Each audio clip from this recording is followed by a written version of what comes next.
All right, let's talk about this. Um, I'm not going to dig too deep into the acquisitions. I'm going to touch on those, and then we're going to hit right off to what I want to discuss. Caruso's gone for Giddy. Mataz Bazzelli is the draft pick. Um, I'm not going to talk about anybody else right now because this video is not going to be centered on anybody other than the usual cast from the previous years.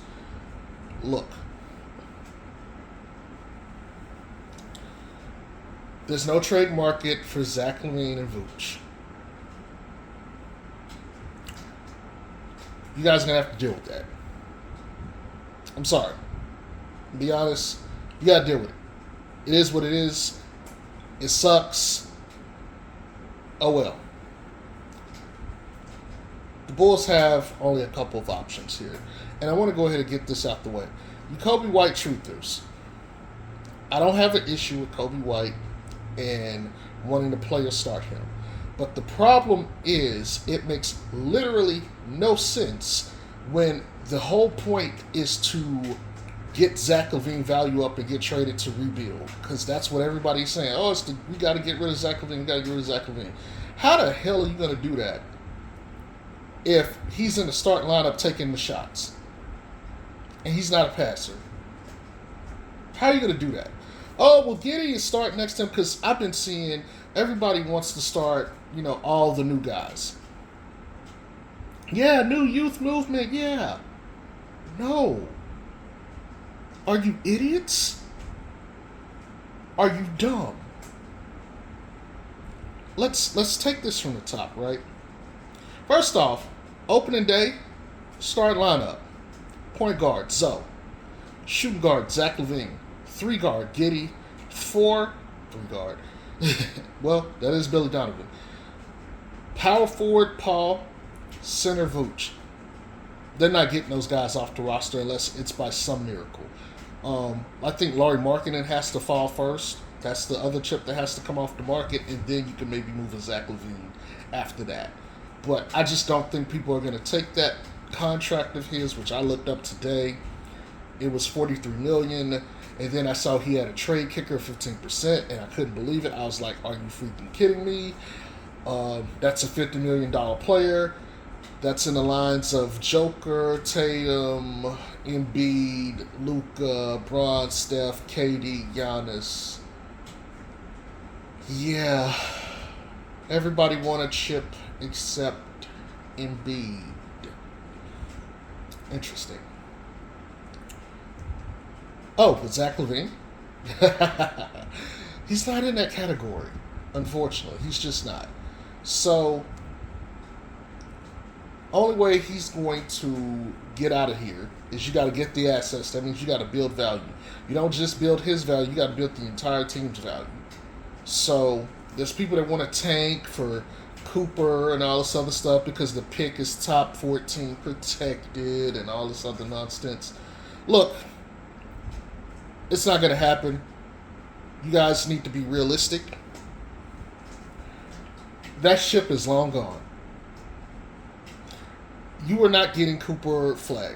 You're not. And he went off in their practice for USA saying like he's a guy, he's a player, he's going to be the goods. But I'm just going to keep it a buck with you. You do not have the assets to attempt to tank. And that's just what it is. If you want to tank, you need to get assets. If you do not believe me, go look at OKC. OKC has 1 million draft picks. They're already with a young team in the playoffs. Okay? Are we starting to see the correlation here? I hope so. The Knicks compiled a lot of draft picks, and they made some trades, and they've gotten they've done everything you could do to, make a firepower organization. Like compared to where they were like a couple years ago, this turnaround has been incredible. But again, draft picks. That's the point. The Bulls don't have assets. They barely just got 2 seconds back for DeMar. So you can't. And by the way, again, trading Caruso was the way they could have got out of the Zach LaVine contract. But when they traded him, nobody wanted to do it because, like, you would take the Zach LaVine contract for the sake of having Caruso. But now you can't do that. So you got no choice right now but to play it out. So here's what's going to happen. Opening day, Zoe, Zach LaVine, Giddey, Paul, Vooch. Those are your starters. You Kobe truthers, he's not starting. Okay. Maybe they say, well, you know what, Zoe? We're going to have you come off the bench because of your injury history. Okay. So you want young 21-year-old Giddey to pilot the team with Zach LaVine, who needs to get his number so he could get traded, versus having Zoe in the lineup to do that. Oh, but you didn't say anything about Giddey. You said Kobe White. I'm getting there. Everybody wants to start Kobe at point guard or maybe the shooting guard. Well, he's clearly not taking the shooting guard spot. And so if you're going to put him in as the point guard, that means Giddey is point forward. So guess what he's doing? He's running the offense. So really, we're saying Giddey is the 1, Kobe is the 2, Zach LaVine is the 3, Paul is the 4, Vooch is the 5. I'm going to tell you right now, the tank is real. But again, you cannot tank if that's the case. You need assets. So what do? Kobe is making $12 million a year. Sit him. Don't sit him, but put him as the 6th man. He's going to come off the bench. Let Kobe take every shot known to man. Have him be Lou Williams. The guy can still give you 21, 22 points off the bench. He don't have to play 36 minutes. And I would argue, if you can get Kobe to put up about 21 points a game or 20 points a game on like 27 minutes, that's way more valuable to a team than if he was playing 36 minutes and giving you 25. If the argument is the return, that's my pushback. I think he would be better played being served off the bench. But here's the thing. To play him off the bench is to eventually start him if that's what you wanted to do. Because why? If you get Zach and Zoe and you know they have that chemistry and you let them go off and do their thing, let's just say they catch fire in a bottle like they did that first year, and they're winning like games. We ain't got to give them anything extravagant. We ain't got to say they're like 34-10 or nothing like that. We ain't got to be stupid. But let's just say, 44 games. Let's just hypothetically say they're 24-20. They got a winning record. Zach is getting his stats. Everybody's playing well. Value of everybody on the team is up at this point. Everybody. Everybody becomes a bigger asset now. I don't just want, if the goal is to rebuild, I need to get the picks and the assets for as much as I can. Kobe is not going to be in the long-term future of this team. I'm sorry. It's going to be Giddey and Matas Buzelis. Those are the two.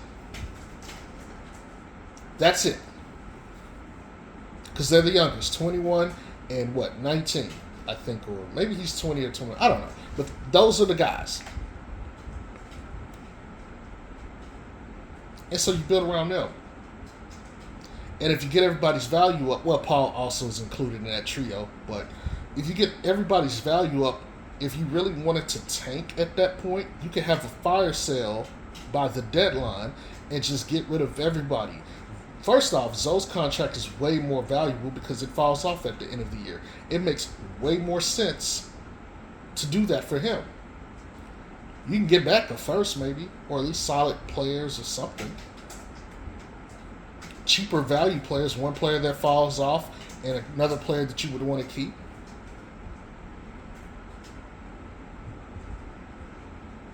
Vooch, maybe you can move Vooch at that point for some team that, just needs a serviceable average center.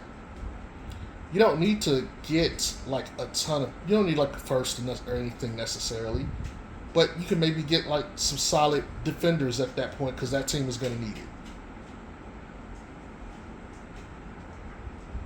Maybe if Zach LaVine's value exceeds his contract because of his play, maybe you could take on some players and get like a first. If you do that, that's the best case scenario right there. You just got 3 players and a first. You got an additional first and you got off the contract and you got 3 other guys. That's the best case scenario. Zoe, you can maybe, especially if he's playing really well and he's healthy, you can maybe shoehorn him to a team that really needs him, and he could get you maybe a first or maybe another really solid player or 2. Even if you don't get first for a lot of these guys, you would get enough assets that you can. Here's what's going to happen. By doing this, let's just pretend you don't get first, you get a bunch of players. You then become a team that can shoehorn a lot of trades for other teams due to the new CBA. So you could be a part of 3-4 team trades where you could ship players around and you could be the ones to get the draft capital at that point. Again, you're not going to be in the Cooper Flag relays, so don't even bother. But after that, once you do this, the following year you can now, quote-unquote, tank. Now, my pushback with tanking. Giddey will be like 22 years old. Paul's going to be like 24. I'm not saying they're old, but they're at a point where I don't think they can just sit back and just solely be developed for long. At least Paul. Paul is going to get at that, because basically in 2 years he's 26. I mean, that's what happened with Zoe. 2 years goes by before you know it. Zoe's 26 years old now. He's no longer a young guy. He's in his prime. Wow, that feels odd to say. It's like he just got into the league a couple years ago. But he's already in his prime now. Zach LaVine is 29. Time flies. So you don't have a whole lot of time to just sit back and compile a bunch of picks or a bunch of draft capital. You need to put something on the board. Yes, they just got Chris Duarte from the trade with DeMar DeRozan, and you can see what he has before you let him go. But I'm just saying, it makes very little sense to try to start Kobe White and start Matas Buzelis when you still have these guys on the roster. Now, having said that, if you get Zoe and Zach LaVine at minimum out of there, you slide Paul to the 3, Giddey is your point guard, Kobe slots at the 2, and then Matas Buzelis starts at the 4. There you go. And that's how you make that work. But that's it, man. I mean, there's really nothing else you can do unless somebody gets really desperate and decides to fork over assets for Zach LaVine. Memphis might decide that they need the extra firepower, and that's the teams that you want to look out for. Teams like Memphis, where it's like, okay, we're good, we can play, but we need that little extra before we go into the playoffs. A team that got a very good point guard, like that kind of situation. By the way, there's some San Antonio truthers for Lonzo. There's some Charlotte truthers. You guys, I know you. I see you. Let me go ahead and throw my hat in the ring here and just say I'm going to be the person to endorse Zoe to Minnesota. Yeah, over Mike Conley. Yeah. All I'm going to say, Zoe, Ant, Cat, and Rudy. That's it. That's all I'm going to say. That's all I got to say. I'm just going to put that out there. You do with that what you want. But if he has to go to a team, let's go ahead and pair him up with the Ant-Man and Rudy Gobert out there, huh? Let's go ahead and do that. That's where I would like him to go personally. But we're gonna put that to the side. But that's it, man. I think this is pointless to discuss. Like, truth be told, they really should just retool. They should just say, Zach is out. This is your team. We're going to go as far as you guys take us. Giddey, you're the other point guard essentially on the team. Half court especially. You run some pick and roll. Matter of fact, I would love to see Zoe as a screener in a lot of those actions with Giddey because he attacks the rim like a mug. And let Zoe space the floor. I think that's valuable. They need the defense. It makes so much more sense to do that, Zoe was already guarding the best wing players anyway, so you might as well let him continue to do that. But I think, truth be told, if you telling me, like, this is Zach and Zoe's team, and we're going to go as far as you take... Look, I say you run the floor, you go get defensive athletes, man, and you just book it. You flat out just book it, man. Like, every play, you're crashing the boards, you're running. Your goal is to turn this into a track meet because we saw what happened.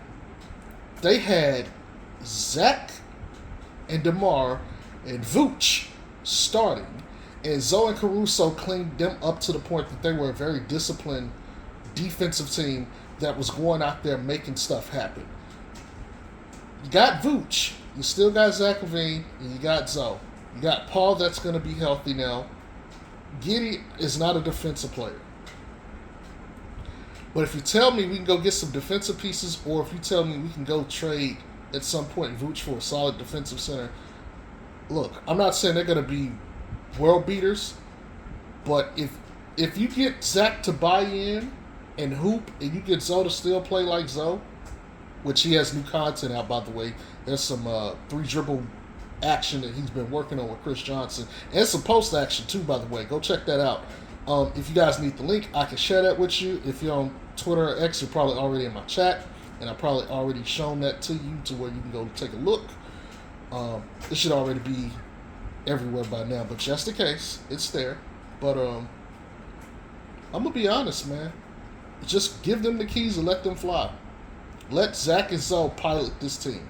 Even if you don't make a trade at the deadline, if they can win, or at least prove that they can win, and they can stay healthy, that'll go a long way to securing value for them. Again, you're not going to get Cooper Flag, but you're better off pushing to get as much advantage for assets as possible so that you can make the trades and the things and to get the stuff that you want.